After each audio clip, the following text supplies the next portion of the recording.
Mobile के बड़े वो निष्णात हैं बहुत, इसलिए मैंने कहा ये काम इनको ही दो, है ना। तो सचमुच अच्छा काम किया, एक दिन तो किया था ना। गनीमत तो मेरी निगाह चली गई, इतना तो मुझे दिखता है बिना चश्मे के, ना नहीं दिखता होता तो भगवान ने क्या होता मेरे साथ। तो अभी इतना अब नहीं करना, मैं आपको 5 मिनट बोलूँगा, लेकिन वो 5 मिनट का कंटेंट रिकॉर्ड करना। अभी अभी चाहे लाल वापस कर लीजिए, डालोगे होगा होगा होगा 5 मिनट की बोलिए। भारत माता की आप ऊपर करो, भारत माता की। सारे बच्चे भारत माता की। वंदे वंदे। बच्चों, आज गुरु पूर्णिमा है और गुरु पूर्णिमा हमारी गुरु परंपराओं को सम्मान करने के लिए ये दिवस मनाया जाता है। वर्ष में एक बार आता है और ठीक ये वो समय होता है जब संधि बेला, बारिश में श्रावण के संधि बेला का समय होता है, जब ये दिवस आता है। बड़ा ही पवित्र दिवस है। इसको व्यास पूर्णिमा के रूप में भी कहा जाता है। तो जैसे हमारे व्यास जी ने, ऋषि व्यास कह लीजिएगा, हमारे ऋषि परंपराओं के प्रमुख कह लीजिएगा, जिन्होंने महाभारत की रचना की, ऐसे यद्यपि महाभारत में उनका योगदान नहीं है, वो तो महाभारत को रोकने वालों में थे, लेकिन साक्षात जिन्होंने भगवान कृष्ण के दर्शन किए और जो आज भी माने जाते हैं कि वे है, ऐसी ऋषि परंपराओं में से प्रमुख व्यास जी का आज दिवस है, उनकी जयंती में मनाते हैं। तो गुरु पूर्णिमा हमारे भारतवर्ष में चाहे किसी भी धर्म के हो, हम कहें कि वे ईसाई हो वो यहाँ रहते हो, हम कहें इस्लाम के लोग वो यहाँ रहते हो, लेकिन वे सभी के पूर्वज हैं, क्योंकि सृष्टि के आरंभ से सनातन धर्म की स्थापना हम लोग मानते हैं। और सभी जो तथाकथित पंथ आए हैं वे सनातन के बाद में आए। सनातन किसी ने आरंभ नहीं किया। एकमात्र संसार का ऐसा धर्म है, ईसाई धर्म ईसा मसीह के साथ में जुड़ा हुआ है, इस्लाम पैगंबर साहब के साथ में जुड़ा हुआ है, लेकिन सनातन धर्म, जिसको हिंदू धर्म भी पर्यायवाची में कहते हैं, किसी व्यक्ति ने आरंभ नहीं किया। ये अनादि काल से मनुष्य के जन्म के साथ में, मनुष्य के उद्भव के साथ में ये यात्रा आरंभ होती है और आज तक चल रही है। इसलिए इस दिवस में सभी मानक रूप में ऋषियों का सम्मान करने के लिए गुरु पूर्णिमा मनाई जाती है। आज के दिन की तुलना सामान्यतः शिक्षक दिवस से करते हैं। शिक्षक दिवस सर्वपल्ली डॉक्टर राधाकृष्णन जी के जन्म के साथ में 5 सितंबर मनाते हैं। कई बच्चे इस भ्रम में रहते हैं कि हम तो 5 सितंबर को गुरु जी का सम्मान करें। नहीं, आप गुरु जी का नहीं कर रहे हैं, शिक्षक का कर रहे हैं। मैं बहुत मार्केट की बहुत महत्वपूर्ण बात बोल रहा हूँ। शिक्षक में और गुरु में अंतर होता है। शिक्षक वो जो थोड़ा सा वेतन, थोड़ा सा उसमें अर्थ प्रदाय भी होती है, और उसके एवज में वो कुछ समय, कुछ घंटे, कुछ जीवन का कालखंड वो पढ़ाने के लिए बच्चों को देता है, वो शिक्षक है। याद रखना, द्रोणाचार्य, मैं उदाहरण भी दे रहा हूँ, द्रोणाचार्य जब पांडवों के और हस्तिनापुर के बाकी राजकुमारों को पढ़ा रहे थे, उस समय गुरु नहीं थे, वे शिक्षक थे। लेकिन एकलव्य जिस मूर्ति को बना करके और अपने आराधना धनुर्विद्या की करता है, उस समय जो मूर्ति थी वो गुरु की थी, द्रोणाचार्य की थी। गुरु प्रेरक होता है, अंतर समझ लीजिए।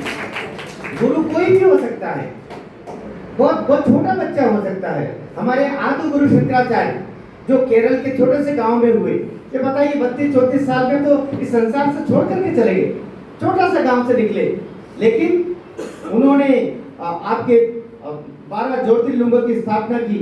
ये जितने हम हिमालय में बड़े बड़े जो देखने जाते हैं बड़े तीर्थ स्थल और मंदिर, उनकी स्थापना की। 4 धामों की स्थापना की। ओंकारेश्वर में जो ममलेश्वर अपना ज्योतिर्लिंग है, उसकी स्थापना कहाँ और कौन से उस समय हवाई जहाज चलते थे, कारें चलती थी, कैसे पैदल भ्रमण किया होगा, कैसे मंडलेश्वर में आकर के और उन्होंने मंडन मिश्र से प्रतिस्पर्धा की होगी, शास्त्रार्थ किया होगा, अपने विद्वत्ता व्यक्त की होगी। तो ये वो लोग थे जो इस राष्ट्र के लिए, सनातन धर्म के लिए, हिंदू धर्म के लिए, इस राष्ट्र की एकता और अखंडता के लिए अपने आप को न्योछावर कर दिया। एक कार्य ईश्वर ने, भारत माता ने उनको सुपुर्द किया, उस कार्य को पूर्ण करके वो संसार से चले जाते हैं। स्वामी विवेकानंद 38-39 साल में चले गए और उनसे भी कम उम्र में हमारे बीच से इस संसार से चले गए आदि गुरु शंकराचार्य। तो ये गुरु लोग थे। गुरु वो जिसके पास में गुर है, गुर अर्थात कला है। गुर मतलब कला, गुर मतलब कौशल, गुर मतलब कोई खास तरीका उनके पास में जो दूसरों के पास नहीं होता है। जिसके पास वो गुर है वो गुरु है। बाकी जो किताबों से पढ़ाते हैं, मार्कशीट देते हैं और टाइम टू टाइम खाते में पैसे आते हैं, वो शिक्षक होते हैं। लेकिन वो भी आदत, कौन गुरु कब शिष्य के रूप में आ जाए। मैंने द्रोणाचार्य का आपके सामने उदाहरण बता दिया। एक गुरु की भूमिका में भी थे, शिक्षक की भूमिका में भी थे। गुरु होना बहुत बड़ी बात होती है। अगर कहीं हमारे भक्तिकालीन कवियों ने कहा गुरु गोविंद दो खड़े कांके लागू पाए, इसीलिए कहा कि ईश्वर और गुरु दोनों खड़े हैं, लेकिन कौन ईश्वर है ये बात तो गुरुजी ने बताई ना। इसलिए गुरुजी ईश्वर से भी बड़े होते हैं, इसीलिए कहा है, इसीलिए कहा है। और ये मानना चाहिए कि उनके समकक्ष कोई नहीं होता है। ये कोई अनपढ़ भी हो सकता है। संसार में 2-3 उदाहरण मैं दिया करता हूँ। अरस्तु हुए और प्लेटो हुआ, है ना। अरस्तु के शिष्य प्लेटो हुए, लेकिन दोनों अपने मतांतर के साथ अलग थे। अपने गुरु ने जो सिद्धांत प्रतिपादित किया उन सिद्धांतों के साथ सामने खड़े होकर के, और प्लेटो ने नए सिद्धांत प्रतिपादित किए जो राजनीतिक विद्यार्थी इस बात को जानते। कोई दिक्कत नहीं। सुकरात ने भी इस बात को, राजनीतिक शास्त्र के विद्यार्थी वो जानते, सुकरात ने भी इसको प्रतिपादित किया। इसलिए गुरु वो बहुत प्रसन्न होता है जब उसका विद्यार्थी उसके सामने तर्क करता है। तर्क करना चाहिए, कुतर्क नहीं करना चाहिए, तर्क करना चाहिए। इसलिए तब बहुत प्रसन्न होता है उसका विद्यार्थी। आप जानते हैं स्वामी विवेकानंद, आपके स्कूल का क्या नाम है? जोर से बोलिए। स्वामी विवेकानंद के गुरु का क्या नाम था? रामकृष्ण जी परमहंस। रामकृष्ण परमहंस मसी कागज छुओ नहीं, कलम गई नहीं हाथ। जैसे कबीर बोलते हैं ना, मैंने कागज पकड़ा नहीं, कलम को हाथ में पकड़ा नहीं, कागज को छुआ नहीं। मसी कागज छुओ नहीं, कागज को छुआ नहीं, कलम गई नहीं हाथ, कलम को हाथ में नहीं पकड़ा। अर्थात तू कहता, कबीर बोलता, तू कहता कागज की लेखी, मैं कहता आखिन की देखी। तू तो कागज पे लिखा हुआ तो बोलता है पंडित, मैं तो आंखों से जो देखा है वो मैं बोलता हूँ। ये कबीर बोलता है। इसलिए कबीर परंपरा हमारे यहाँ पर कौन गुरु होगा यह पढ़ाई लिखाई से नहीं होता है, उसके अच्छे मनुष्य होने के ऊपर होता है। अच्छा मनुष्य, सद्गुणों का वास है। स्वामी विवेकानंद के गुरु से जब पहली बार रामकृष्ण परमहंस का साक्षात्कार होता है तो हम स्वामी विवेकानंद की जीवनी कभी पढ़िएगा, पुस्तकालय में हमने पुस्तकें बुलवाई है। वे सामान्यतया, क्योंकि गंगा निकलती हिमालय से और ये जाकर के जब बंगाल की खाड़ी में गिरती है तो उसका नाम हो जाता हुबली। क्या नाम हो जाता? क्या हो जाता? तो वहाँ, लेकिन गंगा तो गंगा ही है वहाँ, उसमें जैसे समुद्र में मिलती उससे पहले पूरा कलकत्ता उसके किनारे बसा हुआ है। तो ये किनारे किनारे जाया करते थे। बीए द्वितीय वर्ष के छात्र थे स्वामी विवेकानंद। सब आश्रमों में जाते थे हुबली में, अर्थात गंगा में, गंगा के किनारे किनारे जो आश्रम बने हुए वहां पर कलकत्ता में। और वहां सब जितने साधु से पूछते कि साधु बाबा आपने ईश्वर को, आप किसको मानते हैं? बोले ईश्वर को मानते हैं। किसकी साधना करें? ईश्वर की साधना करें। क्या आपने ईश्वर को देखा है? हर गुरु बोलता, हर संत बोलता, नहीं बेटा देखा तो नहीं है, लेकिन ईश्वर होता तो है। आपने नहीं देखा, हमको क्या दिखाओ? ऐसा करके मजाक उड़ाते थे। और 3-4 दोस्तों के साथ वो निकल जाए। ये रोमा रोला की किताब है विवेकानंद, उसको कोई पढ़िए, उसमें सारे संस्मरण लिखे हुए हैं। ऐसे घूमते घूमते वो काली माँ के मंदिर में चले गए। कलकत्ता की काली माँ के मंदिर में गए। वहाँ एक झोपड़ी बनी हुई एक तरफ, झोपड़ी में जाते हैं। रामकृष्ण परमहंस कहते हैं यहाँ इसके जो पुजारी है यह जिस झोपड़ी में रहते, कलकत्ता की काली माँ की जो है उसके पुजारी झोपड़ी में रहते। रामकृष्ण नाम उनका। विवेकानंद मजाक में दोस्तों से बोलते चलो बोले उसके बाद भी चलते हैं अपन, उसके साथ भी चलते हैं अपन। कोई आदर नहीं, क्योंकि तो भीतर एक अलग किस्म की प्यास थी तो बुझ नहीं रही थी। वो उनके पास में जाते और जाकर के जैसे बाकी लोगों से, बाकी संतों से उन्होंने पूछा था कि क्या आपने ईश्वर को देखा है? उन्होंने पूछ लिया कि महाराज जी आप किसकी पूजा करते हो? बोले बेटा काली माँ की पूजा करता हूँ। किसके पुजारी हो? काली माँ का पुजारी हूँ। क्या आपने काली को स्वयं देखा है? इस बार उत्तर और मिला। इस बार रामकृष्ण परमहंस बोलते हैं हाँ मैंने देखा है और मैं तुझे भी दिखा सकता हूँ। यहीं पर ये कहने की देर थी कि स्वामी विवेकानंद के रोंगटे खड़े हो गए। वो उनके आंखों से आंखें मिलाते हैं। पहली बार नरेंद्र जो उनका नाम था, आगे चल के विवेकानंद बनते, वो ऐसे निगाह करके देखते हैं, गुरु और शिष्य की दृष्टि मिलती है और दृष्टि भर मिली। उसके बाद में पता नहीं क्या चमत्कार हुआ कि वे रोने लगते हैं और सीधे पांव में गिर जाते हैं। वो रामकृष्ण परमहंस के पांव में स्वामी विवेकानंद गिर जाते हैं, नरेंद्र गिर जाता है और तब वो बोलते हैं, गुरुजी, रामकृष्ण परमहंस बोलते हैं, ये इतिहास में लिखा हुआ संस्मरणों में, बेटा तू अब तक कहां था?